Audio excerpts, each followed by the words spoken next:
నన్ను ఇన్వాల్వ్ చేయకండి, నాకేం తెలియదండి. ఈ 2 ముక్కలు ఆయన చెబుతాడు, అందులో అనుమానం ఏం లేదు, అంతే చెప్తాడు. నా ప్రమేయం లేదండి, మా ఇంట్లో జరగలేదండి, నాకు కూడా తర్వాత తెలిసిందండి, ఈ 3 మహా అయితే అని చెప్పేది. సో ఆయన అరెస్ట్ అవటం, అరెస్ట్ అయినా ఇప్పుడు గుడ్డికని మూసినా తెలిసినా ఒకటే, అరెస్ట్ అయినా అరెస్ట్ కాకపోయినా ఒకటే. Already it has subtle and sudden information with it. So ఒకసారి పెద్దిరెడ్డి రామచంద్రారెడ్డి గారు ఏం మాట్లాడారు చూసి సజ్జా అజయ్ కుమార్ గారి దగ్గరికి వెళ్దాం. నిన్న మాట్లాడారు ఆయన. మా మీద పెట్టడం జరుగుతూ ఉంది. ఇప్పుడు తారాసాయి చేరి ఈ లిక్కర్ స్కామ్లో తన ఏమిటంటే మిథున్ రెడ్డి గారి ప్రమేయం ఉంది అని చెప్పి ఆయన 3 సార్లు ఎంపీకి రాష్ట్ర ప్రభుత్వంలో ఏమన్నా పాల్గొనేదానికి, పాలు పంచుకునేదానికి అవకాశం ఉందని అడుగుతా ఉన్నాను. ఏదో జగన్మోహన్ రెడ్డి గారితో సఖ్యతగా ఉండాడని చెప్పి ఆ ఒక్క నెపం మీద అతని మీద ఫాల్స్ కేసు పెట్టి ఈరోజు మళ్ళా నిన్న సాయంత్రం అరెస్ట్ చేశారు. ఈరోజు జైలు కూడా పంపించే పరిస్థితి ఉంది. మరి మనం చూస్తా ఉన్నాం, ఇది కూడా చూడండి మీరు, తప్పకుండా ఇది కూడా తప్పుడు కేసుగా తేలుతుంది.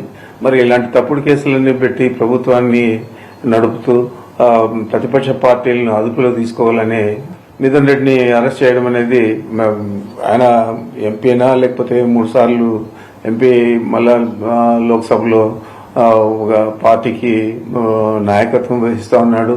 ఇవన్నీ ఒక పక్కన పెడితే నా కుమారుడుగా నేను చెప్తున్నాను, ఇది కేవలం మా మీద ఉన్న కక్ష, మా మీద ఉన్న విద్వేషం, ఎన్నికల్లో మేము ధీటుగా ఈ జిల్లాలో పనిచేస్తామని చెప్పే ఆలోచన, ఇవన్నీ కలిపి చంద్రబాబు నాయుడు చాలా తీవ్రమైన వ్యతిరేకతతో ఈ చర్యకు పాల్పడినాడు. దీనికి తప్పకుండా ఈ జిల్లా ప్రజలే కాదు, రాష్ట్ర ప్రజలు కూడా. రైట్ అజయ్ కుమార్ గారు, అది పెద్దిరెడ్డి రామచంద్రారెడ్డి గారి వేదన. కేవలం జగన్మోహన్ రెడ్డి సఖ్యతతో ఉన్న సఖ్యత వల్లేట. అలా సఖ్యతతో ఉన్న వాళ్ళందరినీ అరెస్ట్ చేస్తారు ఇప్పుడు ఒకవేళ పెద్దిరెడ్డి గారి మాట నిజమైతే. గుడ్ మార్నింగ్ వసుదేవన్ గారు, మీకు ప్యానెల్లో ఉన్న మిత్రులకు కూడా. అంటే కొడుకు అరెస్ట్ తోటి కొంచెం తండ్రికి భావోద్వేగం ఉంటుంది కదా వసుదేవన్ గారు, దాన్ని మనం కూడా అర్థం చేసుకోవాలి. ఆయన ఏమంటాడంటే మిథున్ రెడ్డి గారు ఒక ఎంపీ, ఆయనకి రాష్ట్రాలతో ఏం సంబంధం, ముఖ్యమంత్రి గారితో ఏం సంబంధం, ఆయన ఢిల్లీలో కూర్చుంటాడు కదా, దీంతో ఏం సంబంధం అంటారు. అంటే రాష్ట్రంలో కూర్చున్న పెద్దిరెడ్డి గారికి ఏమైనా సంబంధం ఉందా? మిథున్ రెడ్డి గారికి సంబంధం లేకపోయి ఉండొచ్చు, మరి ఈయనకి ఏమైనా సంబంధం ఉందా అంటే ఈయన చెప్పాలి. ఈరోజు రాష్ట్రాలతో ఏం సంబంధం, జగన్మోహన్ రెడ్డి గారితో సన్నిహితంగా ఉంటాడు, సత్సంబంధాలు ఉన్నాయి కాబట్టి పెద్దిరెడ్డి మిథున్ రెడ్డిని కావాల్సుకుని అరెస్ట్ చేయించారు, నా కొడుకు అమాయకుడు అన్నారు. మీ అబ్బాయి అమాయకుడు అనుకోండి, యాజ్ యూజువల్గా ఉన్నత న్యాయస్థానంలో ఉన్నాయి, హ్యాపీగా మీరే అన్నారు నిన్న అందరూ కూడా కడిగిన ముత్యంలాగా బయటకు వస్తాడు అని.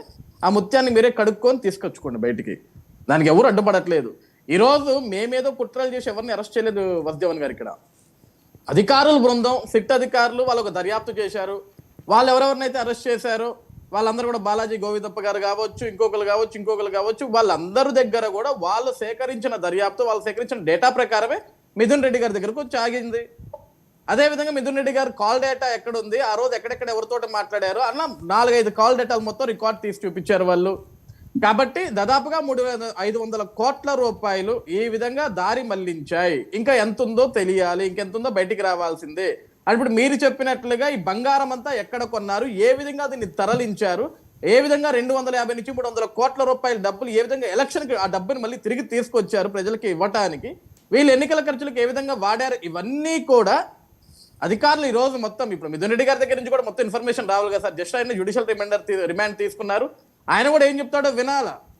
ఎందుకంటే ఇప్పుడు ఈ రోజు నారాయణ స్వామి గారికి పిలిపించారు, ఆయన కూడా వెళ్ళాలా. ఆయన కూడా మీరు అన్నట్లుగా నాకు తెలిసి నాకు తెలియదు, నన్ను ఇన్వాల్వ్ చేయలేదు, నాకు సంబంధం లేదండి అని మేబీ చెప్పొచ్చు. ఎందుకంటే జరిగిన ప్రతి మీటింగ్లో ఈవెన్ గతంలో విజయసాయి రెడ్డి గారు 2-3 సార్లు చెప్పారండి మనకి, మేము 2-3 మీటింగులు పెట్టుకున్నాం, ఆ మీటింగ్లో మిథున్ రెడ్డి ఉన్నాడు, సజ్జల శ్రీధర్ రెడ్డి ఉన్నాడు, లేకుంటే బాలాజీ గోవిందప్ప ఉన్నాడు, లేకుంటే ఈయన రాజ్ కసిరెడ్డి ఉన్నారని ఆయన చెప్పాడు. కానీ ఎక్కడా కూడా నారాయణ స్వామి గారు ఉన్నారని ఎక్కడ మెన్షన్ చేయలేదు.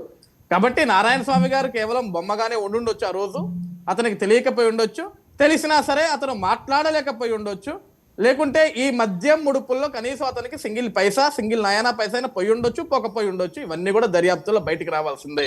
కానీ ఈరోజు భారతదేశంలోనే the biggest scam AP liquor scam. ఈరోజు మేమేం వాటిని కావాల్సుకొని మేము వేయటమో, లేకుంటే ఈరోజు కూటమి ప్రభుత్వం కుట్రపూర్వకంగా మిథున్ రెడ్డి గారిని అరెస్ట్ చేయాలి, మిథున్ రెడ్డి గారు అంటే భయపడో, ఈరోజు నిజంగా మిథున్ రెడ్డి గారి మీద ఎందుకు పెట్టాలి సార్? మేము A4 గా మిథున్ రెడ్డి గారిని మేము ఎందుకు పెట్టాలా? అదేదో A4 గా పెద్దిరెడ్డి రామచంద్రారెడ్డి గారిని పెట్టవచ్చు కదా, ఎందుకు మిథున్ రెడ్డి గారి దగ్గరికి వెళ్ళాం? ఇప్పుడు ఆయన అన్నాడు కదా, మిథున్ రెడ్డి గారికి రాష్ట్రంతో సంబంధం, ఢిల్లీలో కూర్చుంటాడు అని. ఢిల్లీలో కూర్చున్న వ్యక్తితో మాకేమి కోపం లేదు, ద్వేషం లేదు. రోజు రాష్ట్రంలో కూర్చొని మా మీద పడి ఏడిచేది రామచంద్రారెడ్డి గారు కదా పెద్దలు, ఆయన్నే పెట్టొచ్చు కదా. A4 గనో, A2 గనో, A1 గనో, A3 గనో, A33 గనో, A35 గనో, ఎందుకు మిథున్ రెడ్డి గారిని పెట్టాం? కాబట్టి మేము పెట్టేది ఏముండదు సార్, ఇక్కడ మా చేతిలో ఏముండదు. దర్యాప్తు బృందాలు ఉన్నాయి. ఈరోజు ఏదైతే చట్టాలు ఉన్నాయో వాటి ప్రకారంగా ఈరోజు దర్యాప్తు చేసుకుంటూ వెళ్తారు తప్ప మీరు చెప్పినట్లు, నేను చెప్పినట్లు, ఇంకొకరు చెప్పినట్లు పనులు జరగవు. ఈరోజు నిజంగా మీ అబ్బాయి తప్పు చేయలేదు, మధ్యలో మీ అబ్బాయికి సంబంధం లేకపోతే మీ అబ్బాయి హ్యాపీగా బయటకు వస్తాడు. సంబంధం ఉంది అంటే అక్కడే ఉంటాడు.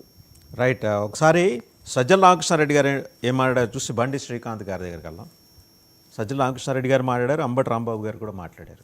ఖచ్చితంగా ఇదేంటంటే కక్ష సాధింపు, హెరాస్మెంట్, వీళ్ళందరూ ఉసురు ఆయనకు, చంద్రబాబు నాయుడుకు, ఆయన కుటుంబానికి మొత్తంగా తగ్గుతుంది, అందులో డౌట్ లేదు. ఆయనలాగా